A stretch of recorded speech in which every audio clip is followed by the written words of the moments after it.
Hello दोस्तों, आप सभी का मैं सड्डा भाई रवि यादव पर हार्दिक स्वागत एवं अभिनंदन है। जैसा कि हम लोगों ने कल यहाँ तक पढ़ा था, कल हमने छोड़ा था कहाँ से, आइए देखते हैं उसके आगे। आरोही क्रम से हमें पढ़ना था। हम लोग पढ़ रहे थे एनसीईआरटी मैथ क्लास 6 के लिए, क्लास 6 की एनसीईआरटी को कवर कर रहे थे। तो हम लोग ने छोड़ा था आरोही क्रम से पढ़ना था हमें। आरोही क्रम को इंग्लिश में कहते हैं असेंडिंग ऑर्डर। आरोही का क्रम का अर्थ होता है, आरोही या बढ़ते हुए क्रम का अर्थ है सबसे पहले छोटे से बड़े की तरफ जाना। यानी कि आरोही क्रम का मतलब है बढ़ते हुए क्रम में रखना, किसी भी संख्या को बढ़ते हुए क्रम में रखना। जैसे मान लीजिए आपके पास संख्याएं हैं 1 2 3 से लेके 1 से लेके 9 तक। तो हमें सबसे पहले 1 2 3 4 5 सबसे पहले छोटी संख्या, फिर उससे बड़ी संख्या, फिर उससे बड़ी संख्या, लास्ट में सबसे बड़ी संख्या। यानी कि बढ़ते हुए, जैसे 1 पहले रखें, फिर उससे बड़ा 2, फिर उससे बड़ा 3। तो आरोही क्रम का अर्थ होता है कि बढ़ते हुए क्रम में संख्याओं को लगाना ही आरोही क्रम कहलाता है, अर्थात असेंडिंग ऑर्डर कहलाता है। ठीक, अब देखिए आगे अवरोही क्रम। अवरोही क्रम जो होता है इसको इंग्लिश में बोलते हैं डिसेंडिंग ऑर्डर। तो ये आरोही क्रम का उल्टा ही होता है अवरोही क्रम। उसमें बढ़ते हुए क्रम में लिखना होता है और अवरोही क्रम में घटते हुए क्रम में हमें संख्याओं को अरेंज करना होता है या लिखना होता है। ठीक, इसमें संख्याएं बड़ी से छोटी की ओर आती हैं, अर्थात सबसे पहले इसमें बड़ी संख्याएं, फिर उसके बाद छोटी संख्याएं होती हैं। ठीक है, आइए आरोही का एग्जाम्पल देख लीजिए। जैसे हमने आरोही में 1 से लेकर 9 तक देखा था, और अवरोही में हम लोग इसी का उल्टा कर देंगे तो 9 से 1 हो जाएगा। पहले 9 हो जाएगा, फिर उससे छोटी संख्या 8, फिर ऐसे ऐसे करते तक 1 तक जाएंगे। यानी कि घटते हुए क्रम को ही अवरोही क्रम कहा जाता है, अर्थात इंग्लिश में डिसेंडिंग ऑर्डर कहते हैं। ठीक, आप लोगों के सामने एक यहाँ पे दिया गया है क्वेश्चन।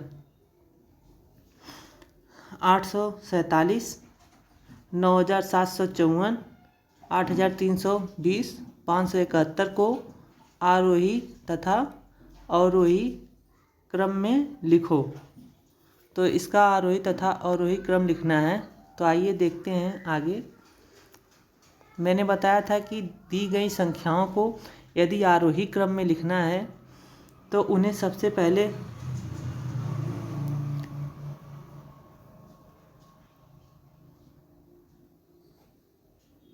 छोटी संख्या, फिर उससे बड़ी संख्या, फिर उससे बड़ी संख्या, लास्ट में सबसे बड़ी संख्या लिखा जाता है।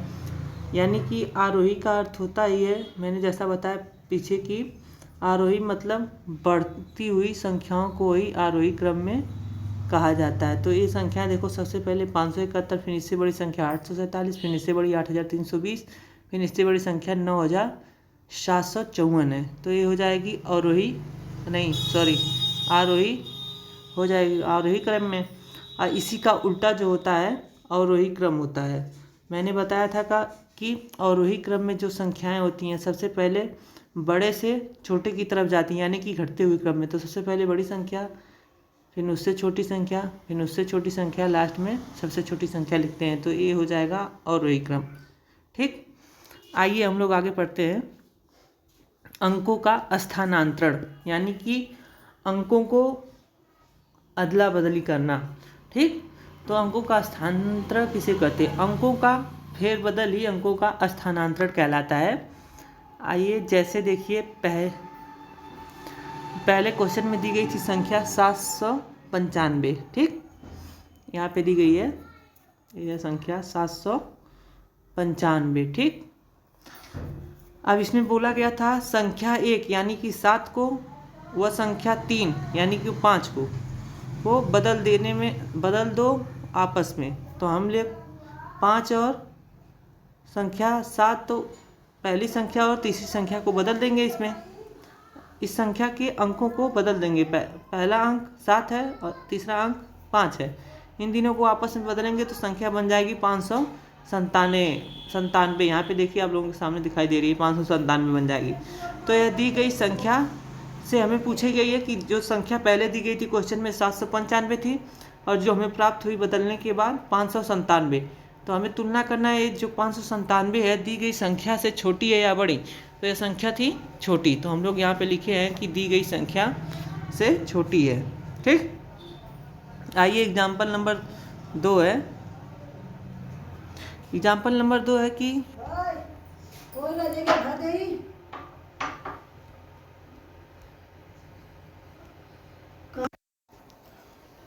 तो आइए आगे देखते हैं, नोट लगाइए। जैसे यहाँ पे दिया गया है कि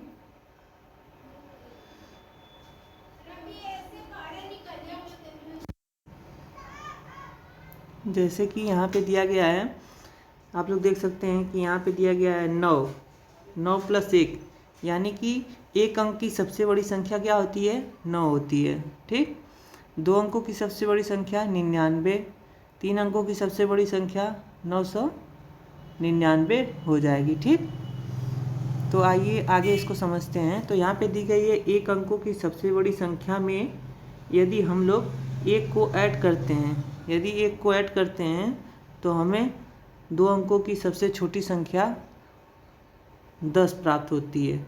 10 को हम लोग 10 × 1 भी लिख सकते हैं। ठीक, इसी प्रकार जब हम लोग 2 अंकों की सबसे बड़ी संख्या 99, यानी कि 2 अंकों की सबसे बड़ी संख्या क्या होती है? 99 होती है, उसमें एक ऐड करेंगे तो 100 प्राप्त होगी और 100 को हम लोग 10 × 10 भी इस प्रकार से लिख सकते हैं। इसी प्रकार 3 अंकों की संख्या 999 होती है, उसमें एक जोड़ेंगे तो हमें 1000 प्राप्त होगी, यानी कि 4 अंकों की सबसे छोटी संख्या 1000 प्राप्त होगी। 1000 को हम लोग 10 × 100 में तोड़ लेंगे। ठीक, आइए आगे देखते हैं। स्थानीय मान, हेडिंग लगाइए स्थानीय मान। स्थानीय मान ज्ञात करने के लिए हमें उससे पहले संख्याओं का विस्तारित रूप जानने की आवश्यकता होगी। ठीक, तो आप लोगों के सामने संख्या 78 है, तो हम लोग इस 78 को कैसे लिख सकते हैं? 78 को हम लोग तोड़ेंगे तो 70 लिख सकते हैं +8, 78 हो जाएगा, तोड़ सकते हैं। फिर 70 को भी हम लोग लिख सकते हैं 7 × 10 कर सकते हैं ना, और +8। ठीक, तो हो गया 78 का प्रसारित रूप हो गया 7 × 10 + 8। ठीक, इसी प्रकार हम लोग आगे देखेंगे कि 278 का प्रसारित रूप यहाँ पे दिया गया है।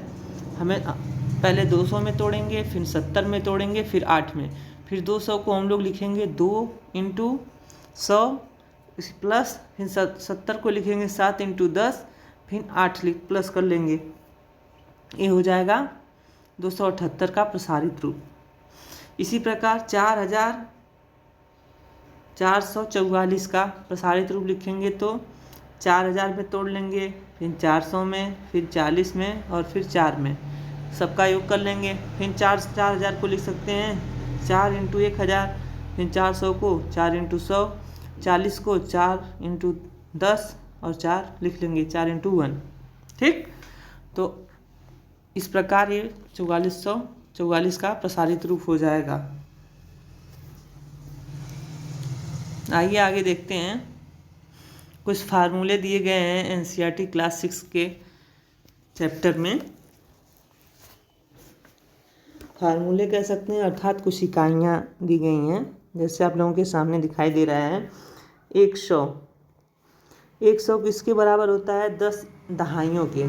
अब कहेंगे कि सर हमें समझ में नहीं आया, 100 का मान तो 100 होता है, तो यहाँ 10 दहाइयाँ क्यों लिखा है? तो हम लोग 10 दहाइयाँ का मतलब समझेंगे कि 10 दहाइयाँ बोला है तो 10 लिख लेंगे, उसके बाद इंटू, बीच में कोई चिन्ह नहीं तो इंटू का लगा लेते हैं। दहाइयाँ होता है इकाई, दहाई का मान भी 10 होता है। ठीक, यहाँ पे 10 लिख लेंगे। अब जब दिनों का 10 × 10 करेंगे तो यहाँ पे 100 ही आएगा।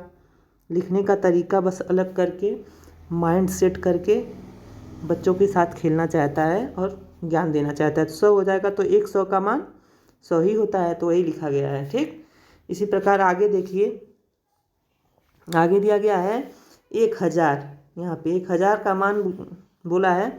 10 100 होगा या तो 100 दहाइयाँ। यदि 10 100 होगा तो 10 लिखेंगे और 100 का इंटू 100 का मान कितना होता है, 100 का मान 100 होता है, तो 100 का गुणा 10 में करेंगे तो 1000 होगा। और जो ही हमसे पूछा गया है कि 1000 के बारे में, इसे हम लोग इस प्रकार भी लिख सकते हैं कि 1000 को लिखने के लिए आगे दिया अथवा करके दिया गया है कि यहाँ पे 100 दहाइयाँ, तो 100 दहाइयाँ का मतलब 100 लिखेंगे, उसके बाद कोई संख्या नहीं, इंटू दहाइयाँ का मान मैंने बताया कि 10 होता है, 100 का गुणा 10 में करेंगे तो भी 1000 ही हमें प्राप्त होगा जो हमसे पूछा गया है।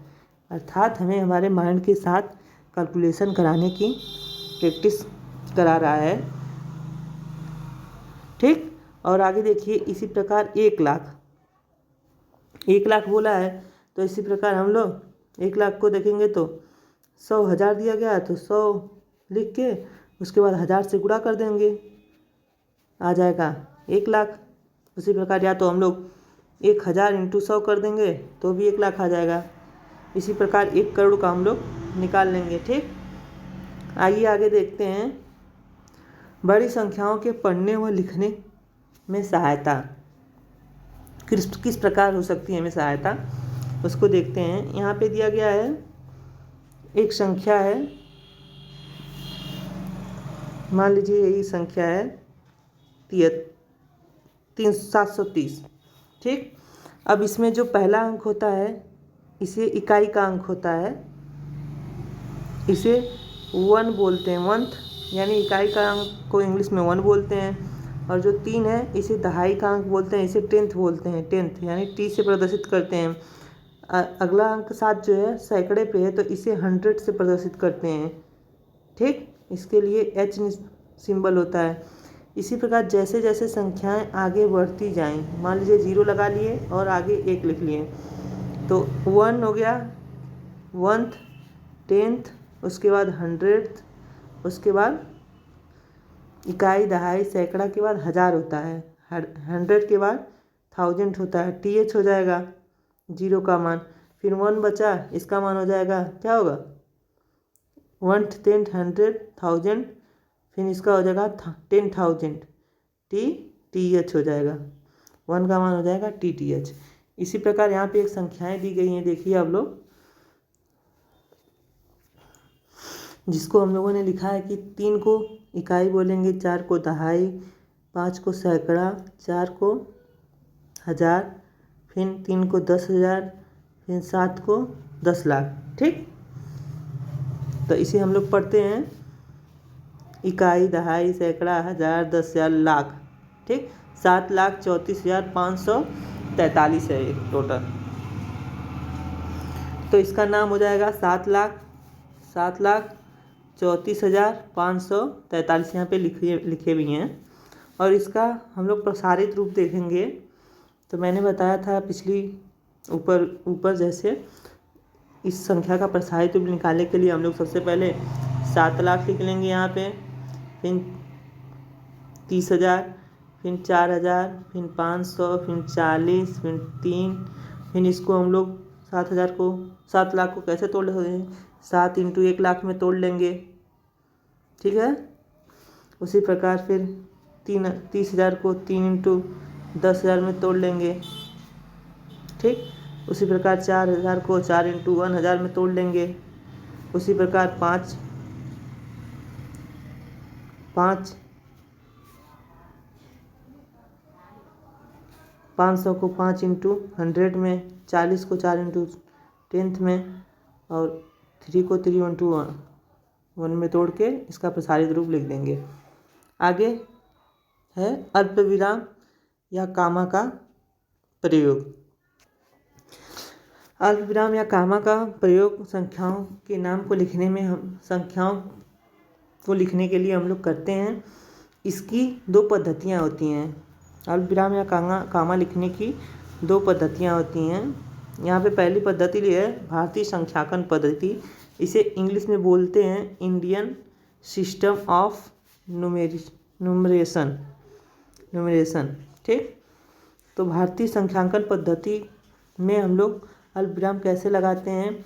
अल्पविराम हजारों, लाखों तथा करोड़ों को दर्शाने के लिए भारतीय संख्यांकन पद्धति में हम लोग अल्पविराम का प्रयोग करते हैं। जैसा कि यहाँ पे नीचे एक एग्जाम्पल है, एक संख्या लिख दी गई है, तो हम लोग अल्पविराम हमने पढ़ा था कि भारतीय संख्यांकन पद्धति में हजारों पे, लाखों पे तथा करोड़ों पे लगता है। तो हमने पीछे पढ़ा कि इकाई, दहाई, सैकड़ा, हजार पे लगा है कामा, हजार के बाद लाखों पे यहाँ दिया गया है, लाखों में लगेगा। तो इकाई, दहाई, सैकड़ा, हजार, लाख, हजार, 10,000, लाख पे लगा है। फिर इसके बाद करोड़ पे लगेगा। यहाँ पे देखिए करोड़ पे बोला गया है, भारतीय संख्यांकन पद्धति के अनुसार करोड़ों पे लगता है, तो यहाँ पे करोड़ों पे लगा है। तो इसको पढ़ सकते हैं हम लोग। कितना पढ़ेंगे बताइए? इकाई, दहाई, सैकड़ा, हजार, 10,000, लाख, 10 लाख, करोड़। तो इसको हम लोग 5 करोड़ 8 लाख 1,592 पढ़ेंगे। इसे पढ़ेंगे हम लोग, क्या पढ़ेंगे? 5 करोड़ 8 लाख 1,592। ठीक, इसी प्रकार इस संख्या को भी हम लोग कर लेंगे। अब यहाँ पे एक नोट है, देखिए, संख्याओं का नाम लिखते समय हम अल्पविरामों का प्रयोग नहीं करते, अर्थात जब हम लोग अंकों में संख्याएं लिखते हैं तभी हम लोग अल्पविराम का प्रयोग करते हैं। यहाँ पे देखिए अंकों में, यदि हम लोग इसे लिखेंगे कि 3,32,40,781 लिखेंगे तो हम लोग इसमें अल्पविराम का प्रयोग नहीं करेंगे। इसका कहने का मतलब यही है। ठीक, आगे देखिए, दूसरी प्रणाली है जिसमें हम लोग अल्पविराम का प्रयोग करते हैं, वो है यहाँ पे अंतर्राष्ट्रीय संख्यांकन पद्धति। ठीक, तो इसमें हम लोग अल्पविराम का प्रयोग कहाँ कहाँ करते हैं? हजारों व मिलियनों पर अल्पविराम को प्रदर्शित करने के लिए अल्पविरामों का प्रयोग किया जाता है। अल्पविराम दाएं ओर से प्रत्येक तीसरे अंक के बाद आता है। पहला अल्पविराम हजारों को व दूसरा अल्पविराम जो है मिलियनों को प्रदर्शित करते हैं। तो अंतर्राष्ट्रीय संख्यांकन पद्धति में हम लोग दाएं ओर से 3 अंकों के बाद लगाते हैं। पहला अल्पविराम हजारों के लिए तथा दूसरा अल्पविराम मिलियनों के लिए लगाया जाता है अंतर्राष्ट्रीय संख्यांकन पद्धति में। ठीक, आइए एग्जाम्पल देखते हैं। यहाँ पे आप लोगों के सामने एक एग्जाम्पल दिया गया है। यहाँ पे देखिए, इसे हम लोग अंतर्राष्ट्रीय और भारतीय संख्यांकन पद्धति दोनों में लिखेंगे। ठीक, यहाँ पे देखिए, हम हजारों और मिलियनों पे लगाने के लिए बोला था, तो इकाई, दहाई, सैकड़ा, हजार पे अल्पविराम लगा है, सैकड़ा, हजार, 10,000, लाख, 10 लाख, इकाई, दहाई, सैकड़ा, हजार, 10,000, इकाई, दहाई, सैकड़ा, हजार, 10,000, लाख, 10 लाख, करोड़। यहाँ पे देखो करोड़ पे लगा है, यानी कि मिलियनों पर लगा है। ठीक, तो हम लोग अंतर्राष्ट्रीय पद्धति में इसको लिख सकते हैं। यहाँ पे देखिए लिखा गया है, अंतर्राष्ट्रीय पद्धति में 50,801,592 होता है अंतर्राष्ट्रीय पद्धति में, जबकि यही सेम संख्या भारतीय पद्धति में 5 करोड़ 8,01,592 होगा। ठीक, आगे आइए देखते हैं, कुछ सूत्र दिए गए हैं पैमानों को तथा वस्तुओं को नापने या उनकी गणना करने के लिए। एनसीईआरटी क्लास 6 के चैप्टर नंबर 1 में दी गई हैं, तो उन्हें देखते हैं। 1 बिलियन 1,000 मिलियन के बराबर होता है।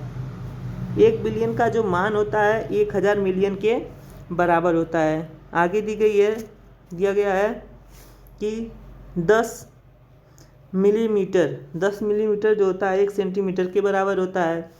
1 मीटर 100 सेंटीमीटर के बराबर होता है, या तो 1 मीटर 1,000 मिलीलीटर के बराबर भी हो सकता है। ठीक, आगे दिया गया है 1 किलोमीटर 1,000 मीटर के बराबर होता है। 1 मीटर जो होता है 1,000 मिलीमीटर के बराबर होता है। इसी प्रकार 1 किलोमीटर जो होता है 1000 इंटू 1000 मिलीमीटर या तो इतना मिलीमीटर कह सकते हैं। जब 1000 का गुणा करेंगे तो कई ढाई सैकड़ा हज़ार 10,000 लाख 10 लाख मिलीमीटर हो जाएगा। 1 किलोमीटर में 1000 इंटू 1000 मिलीमीटर कह सकते हैं या तो 10 लाख मिलीमीटर। ठीक, आगे दिया गया है कि यहाँ पे देखिए 1 किलोग्राम बराबर 1000 ग्राम होता है, 1 ग्राम बराबर 1000 मिलीग्राम होता है और 1 लीटर में 1000 मिलीलीटर होता है। इसी प्रकार 1 ग्राम में 1000 मिलीग्राम होता है। ठीक, तो प्यारे बच्चों, हम लोगों ने क्लास 6 की एनसीईआरटी का पहला चैप्टर कंप्लीट कर लिया। थियरी उसमें जो दिए गए थे सारे लाइन वाइज लाइन सब कुछ कंप्लीट कर लिया। अब चैप्टर नंबर 1 संख्याओं की जानकारी का जो है प्रश्नोत्तरी, इसकी हम लोग वीडियो अगले लेक्चर में देखेंगे। इसको आप लोग पूरा देख लीजिएगा। जो ना समझ में आए उसे कमेंट बॉक्स में कमेंट करके या व्हाट्सएप नंबर दिया गया है उस पर फ़ोटो खींच के भेज सकते हैं। और इसके आगे हम लोग इसके सारे क्वेश्चन को हल करेंगे और आप लोग देखिएगा कि सारा क्वेश्चन जितना मैंने पढ़ाया सारे क्वेश्चन उसी से सॉल्व होंगे। और चैनल को ज़्यादा से ज़्यादा लाइक, शेयर और सब्सक्राइब करिए। Thank you friends.